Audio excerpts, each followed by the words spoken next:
panorama artistico vittoriano, tra accademia ufficiale e avanguardie ribelli, esiste un gruppo che spesso passa inosservato, ma che ha avuto un peso fondamentale nella cultura visiva dell'Ottocento: la St. John's Wood Clique.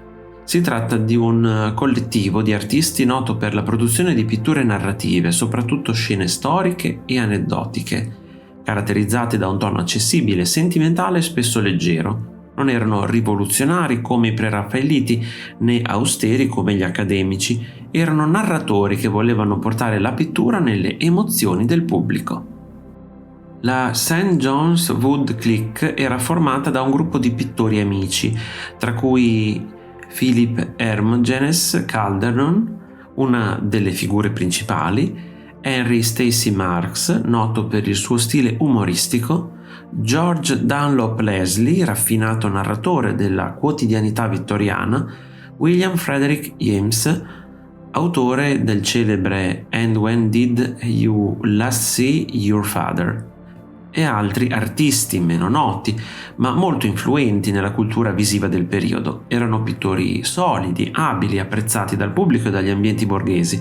La loro produzione era pensata per essere comprensibile, coinvolgente e spesso educativa. Il gruppo nasce intorno agli anni 60 dell'Ottocento, in un momento in cui la società vittoriana era affamata di immagini che raccontassero storia, moralità e sentimenti. È l'epoca in cui i preraffaelliti avevano già scosso l'ambiente artistico e l'Accademia era ancora un'istituzione dominante. La St. John's Wood Clique operò fino agli anni '80 del secolo, diventando un punto di riferimento per chi desiderava una pittura narrativa, elegante, chiara e non scandalosa.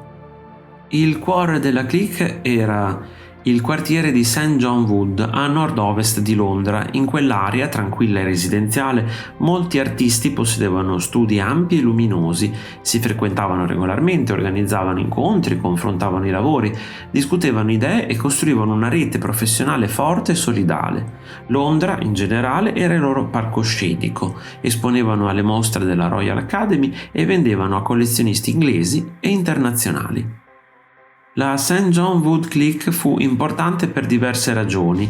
Rendeva l'arte accessibile a un vasto pubblico, scegliendo soggetti chiari, emotivi e immediatamente comprensibili. Mantenne vivo e popolare il genere della pittura narrativa in un periodo di cambiamenti stilistici, contribuì a costruire l'immaginario vittoriano che oggi associamo alle case inglesi, alle illustrazioni e ai romanzi dell'epoca. Influenzò la cultura visuale del teatro, della letteratura e persino della fotografia. Pur essendo meno rivoluzionari di altri movimenti coevi, hanno lasciato un'eredità fatta di racconti per immagini che ancora oggi colpiscono per atmosfera e sensibilità. La St. John Wood Clique è un esempio perfetto di come un gruppo di artisti senza clamore abbia saputo influenzare il gusto di un'epoca, un movimento da riscoprire per capire meglio la Londra vittoriana e il fascino eterno delle storie dipinte. Se ti è piaciuto il video, iscriviti al canale, lascia like e condividilo con i tuoi amici. Un saluto e al prossimo video di Arte Esplorando!